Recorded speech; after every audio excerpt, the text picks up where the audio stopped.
Hey everybody, welcome back to the channel. In this video I'm going to show you how to take the rear wheel and the front wheel off the bobber, just in case you didn't know how to do that. But the reason why I wanted to change the tires was because these tires are from 2018 and they were feeling a little bit hard. Even though they've got tons of tread left, they were feeling a little bit hard compared to new tires. So if you do the maths, 2018 tires and now it's 2025, almost 2026. So they're about 7 to 8 years old now. So probably a good time to change tires anyway. Alright, so let's get to it. So before I get the bike on a paddock stand, I usually use a piece of wood and I put it on the kickstand to get the bike all nice and level. So now that it's nice and leveled, I'll grab the paddock stand, put it on the bobbin pins and lift the bike up. I actually have both a motorcycle jack and paddock stands for the front and back.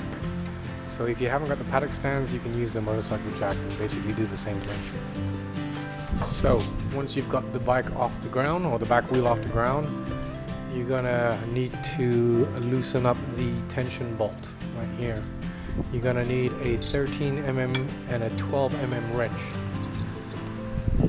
You're gonna use a 13mm wrench to loosen up the lock nut, and then you're gonna use the 12mm wrench to loosen up the tension bolt. So go ahead and loosen up the lock nut first, and once that's loose, you can go ahead and loosen up the tension bolt. The reason for loosening this up is so that you can give the chain some slack. So once you've done both sides, you can slide the wheel forward and you can get the chain off the sprocket. So now we're working on the other side. You do exactly the same thing on this side. One of the other reasons why I wanted to upgrade or change a tire was that I always thought the 150 rear tire was a little bit narrow for the bike, and I always wanted something with a little bit more meat. And if you're going to stick with the same original OEM rims and the original swing arm, then I've read the largest you can go up to is about 180. But there were some issues with it being very close to the chain. It wasn't touching the chain, but it was fairly close. So I decided to go for a 170. So here's a quick comparison between the Avon Cobra versus the Bridgestone 170. They're pretty close, but you can tell the Bridgestone is a little bit bigger. Okay, so now that both tension bolts have been loosened on both sides of the bike, it's time to take the wheel off. So you're gonna need a 27mm socket to loosen up the axle bolt. Now, if you're wondering why I'm in such an awkward position, basically I'm trying not to block the camera, so I'm standing on the other side of the bike to try and loosen up the axle bolt. Okay, one thing to note, when you're putting the wheel back on, this bolt needs to be tightened up to 110 Newton meters as per spec from the manual. So I've actually got the rear license plate sharing the same axle bolt, so most of you guys probably won't have this issue over here. So I've got to take the bolt off, and then I've got to take the rear license plate off. So once you've got the axle bolt off, you got to take off the washer, and there's a little piece of aluminum block away, and make sure you remember the order or the sequence in which you took them off, and put them somewhere safe so you don't lose it. Okay, so now we move on to the other side, and now that the axle bolt is off already, what I normally do is I actually just lift the rear wheel up a little bit to take off some of the tension on the axle or the spindle, and then I can just basically slide it out. So you want to be really careful with the brake caliper, the Nissan brake caliper. It's actually not bolted on anyway, it's actually being held in place by the axle bolt. So drop the tire down, and then you can just sort of fiddle around with it and then take the caliper off and then just lay it on the side. So once you've sorted out the brake caliper, just grab the wheel and then slide the wheel as far forward as you can, and then you can just slide the chain off the sprocket. And there you have it. Back wheel is off. Okay, let's move over to the front wheel. So you've got two mounting bolts right here, and you're going to need a 12 mm socket to remove them. Just take note, you're going to have to when you put the calipers back on, you're going to need to tighten these up to 21 Newton meters as per spec on the manual.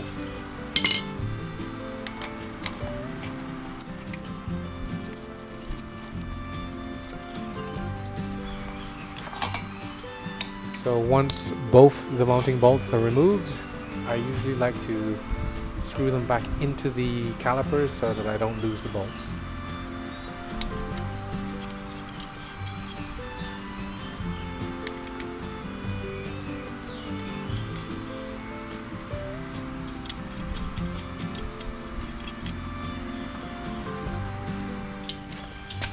Moving over to the left side of the bike, and we're going to do exactly the same thing with these two mounting bolts.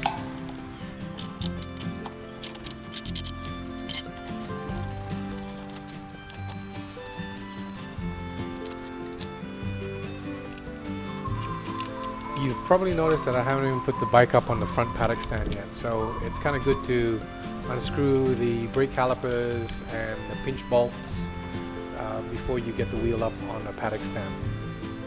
So let's move on to the pinch bolts. I can't remember what the spec size for the Allen key for these ones are, but just take note that when you tighten them back up later, it's going to be done to 22 Newton meters as per manual. With the pinch bolts, you don't have to take them out. All you have to do is just loosen them out.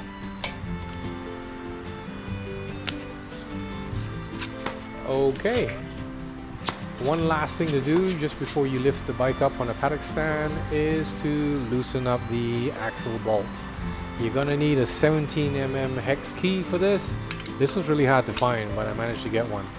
So it goes into that hole over there, and it's good to have the bike still on the ground so that the wheel doesn't spin when you try to loosen up the axle bolt. Just take note that when you put the wheel back on, you're going to need to tighten this up to 65 Newton meters as per the Triumph manual. So don't unscrew the axle completely, just loosen it up while the wheel is still on the ground. So this part over here, I'm just being a little bit careful. I'm just putting a piece of rag over the front fender to protect it. The way these front paddock stands work, there's a really high probability that there's going to be a chance that metal's going to hit metal. So a rag is going to provide a little bit of protection, and you'll see from the video.